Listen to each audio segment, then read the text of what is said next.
Hello and welcome. Let's have some music while I set up.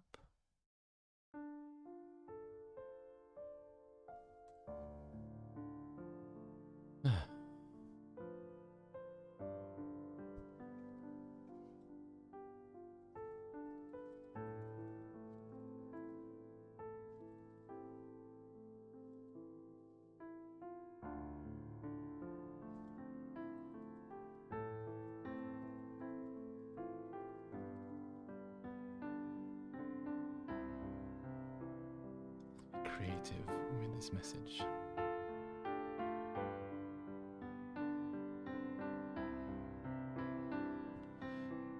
Right. Just give it a second to propagate, because it does take a moment. Wait until it appears on my Discord.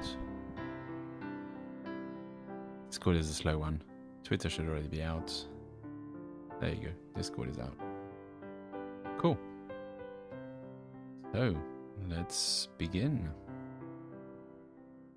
So, thank you for joining me, Daniel Tanner, aka Swombat, for another exciting episode of Let's Look at the Market and not just how badly it's doing, looking at the charts rather than just at the vibes. Of course, the vibes, for now, the vibes and the charts are in kind of good agreement. And like everybody's depressed, everybody thinks the market is down, and you know what? The market is down. So vibes and charts, vibes and data do align today. If we look at the short-term charts quickly, we can see a kind of downtrend here in the top 10. It's sort of maybe found a bottom and is sort of like I mean, more realistically moving sideways for a while here in the Zeneca Old. Still a bit of a downtrend in Zeneca New and sort of moving sideways-ish, like along this line in the women-led projects. If we look at the bar charts to reality check what's going on, we'll note that there was a kind of pump here in Zeneca Old, but it hasn't had a huge impact on the index overall. It's still like, you know, it's still not, like maybe that's why it looks like it's trending sideways rather than going downwards because of this pump. So the more likely reality is that all three of them are trending sideways, but one of them has had a pump for some reason. I don't know which project that is, unfortunately. In the new chart engine, I'll be able to tell that just by moving my mouse over it. But for now, for this one, I don't know. Zeneca New is like visibly, even on this chart, trending downwards, and the women-led projects had a bit of a increased activity because of Meta Angels, but that's now subsided. There's still a bit of activity here and there, but it's definitely not so active as it was then. Interesting to note that like this red color here, that's CloneX, and it seems to be like, you know, maintaining fairly persistent volumes like most of the time. So typically I've looked at Mutant Apial Club, which is this brown color. It used to be dark red in a previous version, but it's this brown color here as kind of a bellwether of the market and a sort of like very consistent thing that continues sold. Every 4-hour period, there'd be a bunch of Macy that sold. Maybe CloneX is taking over that spot. I don't know. I mean, the red is more visible as well, so it looks more, it stands out more. But certainly, like CloneX has been more consistently active. Has been one of the more consistently active projects, despite its relatively high price. So it might be growing in relevance, which if I was still generating the relevance index, which I will start again once I have the new charting engine, we would see CloneX probably climb up the relevance index. If we look at the top 10, we see, I mean, not much of a surprise. Prices are kind of like scraping the bottom there. Volumes are sort of trending downwards. Are they at the lowest level ever? Probably not. It's probably still gone lower. Like actually visibly gone lower here. And yeah, I mean, we're not at the lowest levels ever, but we're pretty low and still trending downwards. I mean, it's very visible when you look at the 90-day chart, which is why, you know, this chart. So if you compare the short-term charts to the bar charts, like the short-term charts make it slightly more readable, but they don't give like, you know, a huge amount of value. But when you compare the bar charts to say the 90-day chart, and if you try to load up the 90-day bar chart, it would look like a mess. But the 90-day market health chart with the logarithmic scale and all that actually makes it relatively easy to see the trends and to see that this is heading downwards rapidly here, and we're still like, so probably if we ignore those two bumps, which were the kind of sell-off, the UST sell-off, and try to draw a straight line, which sometimes I manage, we can see that we're in a fairly narrow channel heading down there, heading down very steeply, and we'd want to see that break in some sort of way before before calling a turnaround. So like these kind of bumps, as long as it doesn't break that sort of imaginary trend line there, I don't think it counts as a turnaround or a recovery yet. But at least right now it's kind of making a little bounce, but it's not making new like higher lows. It's still making lower lows and lower highs. So we're definitely not turning around yet. I don't know whether it's going to keep going down. It can do. It certainly can. It has done before. And I don't know if it's going to turn around. I mean, I suspect at some point it will, but maybe later than people think. Because one of the things I notice is that, like, you know, some projects, if we load up Nifty price and look at like the major projects like Bored Ape and stuff, it's still sitting at 95 ETH. 95 ETH in this market for Bored Ape, really? I mean, somehow it's sold about 10 in the last 24 hours. So some people are buying those. I don't know why. I don't know who's buying those at 95 ETH and thinking they've got a good deal there, like with the market conditions we're in. But maybe I'm wrong. You know, I can't tell the future.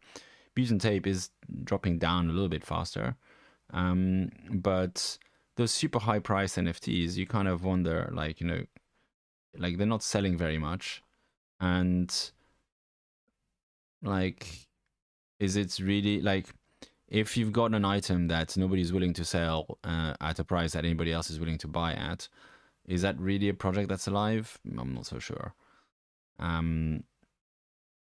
Yeah.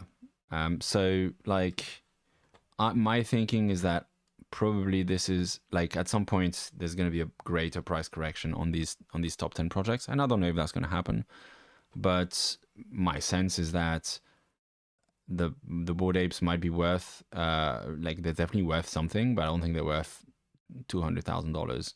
I don't think they're worth hundreds of thousands of dollars, basically. I think that's just a very speculative driven price, and I might be wrong. Maybe they'll remain worth that amount of money, but I wouldn't buy it at that price. And it seems like a lot of people wouldn't either, otherwise the volumes would be up. Like, there's hardly any sales going on in those. If we carry on our observation of the market and look at Zeneca Old, we can see that there it's kind of rebounded a little bit, as we said, but not much. It's still also very much in, like, you know, you can draw these downtrend lines in whatever way you want. There's no way yet that you can draw this and say this is a market that's turning around, and there's no reason for it to turn around while the top 10 is still trending downwards.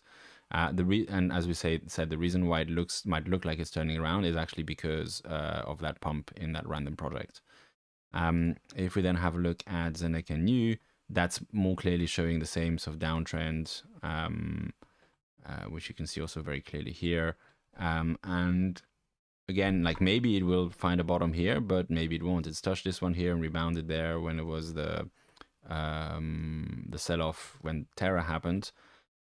But it's now like trending steadily downwards in this direction, and maybe it's rebounded for now, but my expectation is we're going to keep going lower. I don't think we're out of the woods yet with this this market, and I could be wrong. So remember that the charts are giving us data.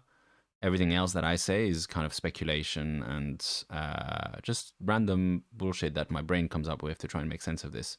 And please, like, use my bullshit as a way to inform yourselves of what another brain is coming up with, but come up with your own bullshit. That's the way to, you know, operate in this world. Rather than, like, if you follow someone else's bullshit, you'll always end up getting burned somehow. Even if you're not very good at coming up with your own bullshit, it's always good to practice that skill and get better over time. You'll have at least more conviction in your own bullshit. Women-led projects had a bit of a rebound thanks to Meta Angels, and now sort of scraping along sideways. So today is probably also going to be a short day, but like yesterday, there's really not a lot going on in the markets. Even if we look at Bitcoin and crypto and stuff, it's currently, yeah, it's just chilling there, right? It's still moving in this kind of range. We've been saying for a while, like after the capitulation is going to chill, maybe trend slightly downwards, but like not majorly. It might end up over a few months or like a few weeks, ending up at a price lower than this, but it's going to take a while to get there, and it's going to trend mostly in a range, maybe slightly down, maybe slightly up, maybe slightly sideways for that time. There's not much to see here, basically.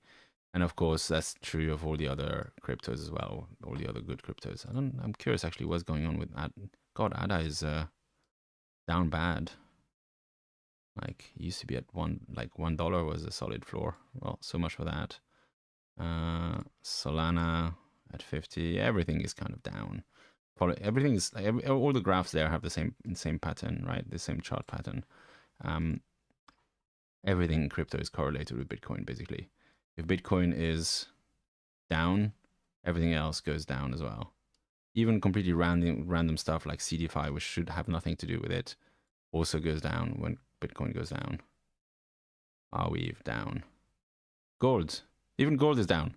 Similar pattern with gold. Anyway. Cool. I mean, I don't know if anybody has any questions, and it's okay if they don't. We don't have to have questions. But if you do post them now, or not forever hold your peace, but hold your peace until tomorrow when you get to ask a question again. Yeah, and remember that in this market, like where people have lost hope, there's still going to be hope merchants trying to sell you like onto, oh, this is actually, the market is actually picking up and we're actually heading back up and all that kind of stuff. And here's the great opportunity that's come up. Like this is the thing that's leading the market. Be skeptical. As long as this is the chart that we're looking at, as long as we're seeing, you know, this super low level, we're in kind of this area. In fact, as long as we're below this kind of 4 level or so, don't assume, don't trust anybody who's telling you there's a recovery yet, basically, and assume they're trying to sell you something because they want to make a profit of you. I think is a good advice in this kind of market. Cool. I'll leave the music on briefly, and then end up calling it a day. I think a short update again. Which happens when there's not a lot happening in the markets. The updates are going to be shorter. I'm not going to just ramble on just to ramble on. We all have better things to do than hear me ramble on, I think. So, yeah. I hope, like, don't feel obliged to dial into the live stream either. You know, if you like, I'm going to keep putting these out because I enjoy it and I like doing it regularly. But these are good times to do something else with your life and ignore the market for a while, because it's not going to do very much for a while, I think. Maybe check my threads once a day just to make sure that, like, you know, it's not like, because you'll see the red dot, or just check the screen, the thumbnail of the video. If you see a red dot, you know, you can just ignore it. If you see an orange dot, you know, maybe watch that one. But as long as I'm giving red dots, you can probably safely ignore these. Which I'm not helping my audience building there, but you know, I don't want to waste people's time. Thank you. Appreciate consistent updates even through a slope. Yeah, I mean, I'm gonna keep on doing them because I want to. But I also, you know, it's the summer in the northern hemisphere. It's a good time to go out and, you know, enjoy the sunshine if there's sunshine where you are, rather than just sit there and listen to chat. At least you can watch these videos on your phone, I suppose. Rather than having to be indoors, whilst I have to be indoors with the blinds closed as well to have consistent lighting. It's terrible. Anyway, oh, and if you're looking for something to listen while you're walking in the park, a new podcast episode is out on my Brave New World podcast with Gabriela Kush, and hopefully it's interesting. And if you have any feedback about it, please let me know. Like, nobody has actually given any feedback about my podcast yet. So I'd really love to hear something from somebody who says, yeah, I listened to a whole episode and I liked it, or yeah, I listened to a whole episode and it was kind of boring, or I listened to half an episode, I got bored, it's too this, it's too that. That would be really helpful to have that kind of feedback. If you can give me that kind of feedback, I'd appreciate it. So, thank you very much. hope you have a wonderful day. Might see you later in about 45 minutes for the review of Milady Maker, and we'll see how that goes. Drop a link to the podcast. Yeah, sure, it's on my Twitter, but hold on, let me... Oops, not OD. Podcasts. Here is the latest. It's now in the live chat. If you're watching this later, you can pick up the link to the podcast.